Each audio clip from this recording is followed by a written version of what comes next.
Bismillahirrahmanirrahim. Assalamualaikum warahmatullahi wabarakatuh.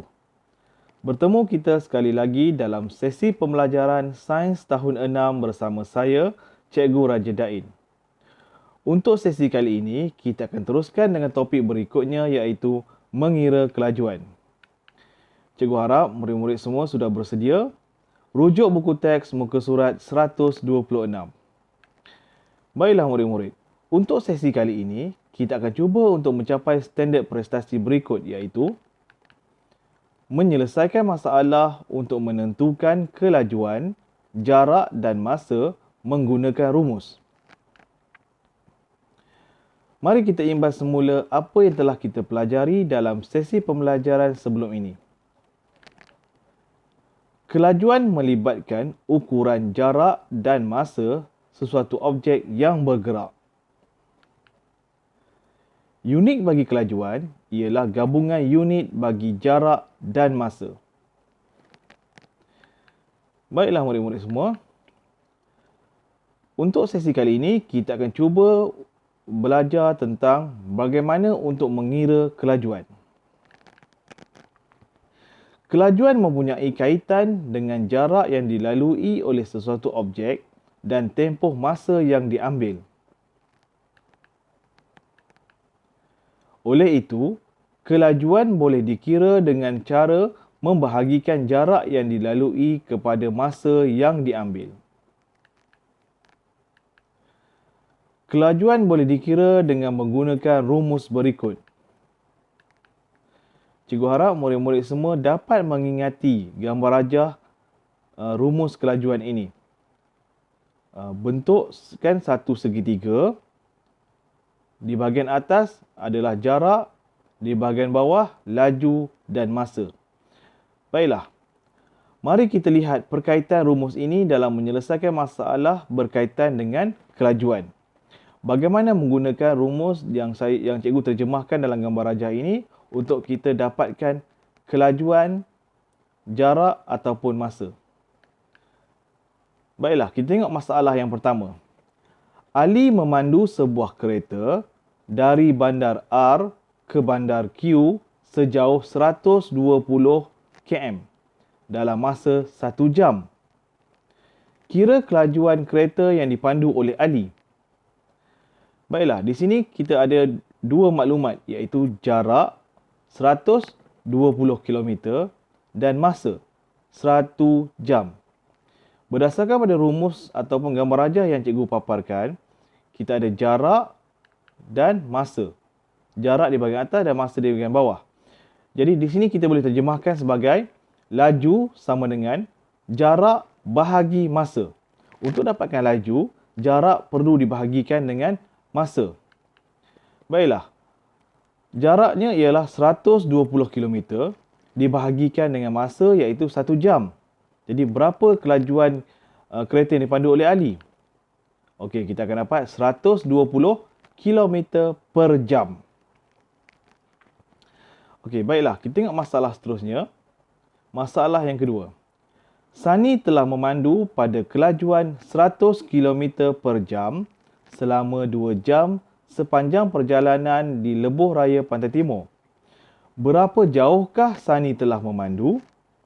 Okey, di sini diberi dua maklumat iaitu kelajuan kereta yang dipandu oleh Sani iaitu 100 km per jam dan masa yang diambil iaitu 2 jam. Jadi untuk mendapatkan jarak, kita perlu lakukan laju darab masa. Untuk dapatkan jarak, apa yang perlu kita buat ialah laju darab dengan masa. Okey, cuba perhatikan gambar rajah rumus yang cikgu paparkan. Segitiga tersebut jarak berada di atas, manakala laju dan masa berada di bahagian bawah. Jadi untuk mendapatkan jarak, laju perlu didarab dengan masa. Jadi lajunya ialah 100 km per jam. Kita darabkan dengan masa iaitu 2 jam. Jadi berapa jarak yang boleh kita dapat?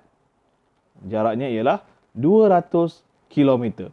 Jadi Sani telah memandu sejauh 200 km. Baiklah, kita tengok masalah seterusnya. Masalah yang ketiga. Sebiji bola telah dilepaskan pada landasan yang condong dengan kelajuan 2 meter per saat. Sekiranya panjang landasan adalah 6 meter, berapa lamakah masa yang diambil oleh bola itu untuk sampai ke hujung landasan? Baiklah, di sini juga ada dua maklumat yang diberikan, iaitu kelajuan bola 2 meter per saat dan panjang landasan 6 meter. Jadi untuk mendapatkan masa yang diperlukan oleh bola untuk sampai ke hujung landasan, jarak perlulah dibahagikan dengan laju.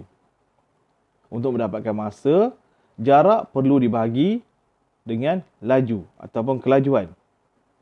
Jadi jarak di sini kita sudah dapat, kita dah diberi, iaitu panjang landasan adalah 6 meter. Dan masanya ialah, kelajuannya ialah 2 meter per saat. Jadi di sini kita gunakan formula ataupun rumus yang dipaparkan, jarak bahagi laju, maka kita akan dapat masanya ialah 3 saat. Jadi masa untuk bola sampai ke hujung landasan adalah 3 saat. Baiklah murid-murid, kita tengok kesimpulan daripada rumus yang daripada masalah yang kita bincangkan sebentar tadi dan rumus yang cikgu paparkan. Kesimpulan di sini, untuk mendapatkan laju, jarak perlu dibahagikan dengan masa. Okey, ingat ya, untuk dapatkan laju, jarak perlu dibahagikan dengan masa. Murid-murid ingat gambar raja rumus yang cikgu paparkan. Bentukkan satu segitiga. Di bahagian atas adalah jarak, di bahagian bawah sebelah kiri adalah laju dan sebelah kanan adalah masa. Okey, untuk dapatkan laju, jarak perlulah dibahagikan dengan masa. Seterusnya yang kedua, untuk mendapatkan jarak, laju perlu didarab dengan masa. Jadi, cuba perhatikan betul-betul gambar rajah rumus yang cikgu paparkan. Untuk mendapatkan jarak, laju kita darabkan dengan masa. Seterusnya, untuk mendapatkan masa, jarak perlu dibahagi dengan laju. Baiklah murid-murid ya. Untuk mendapatkan masa, jarak perlu dibahagikan dengan laju. Baiklah murid-murid. Cikgu harap murid-murid semua dapat memahami cara-cara untuk mengira kelajuan. Sila fahami penggunaan rumus untuk mengira kelajuan berdasarkan kepada gambar rajah segitiga yang cikgu paparkan sebentar tadi. Baiklah, sebelum kita akhiri sesi pembelajaran kita, ada tugasan yang perlu murid-murid selesaikan sebagai aktiviti pengukuhan. Buat latihan di dalam buku topikal muka surat 38. Selepas siap, sila hantar gambar ke WhatsApp peribadi cikgu untuk cikgu rekodkan. Baiklah murid-murid, insya-Allah kita akan bertemu lagi dalam sesi pembelajaran seterusnya. Sekian, terima kasih.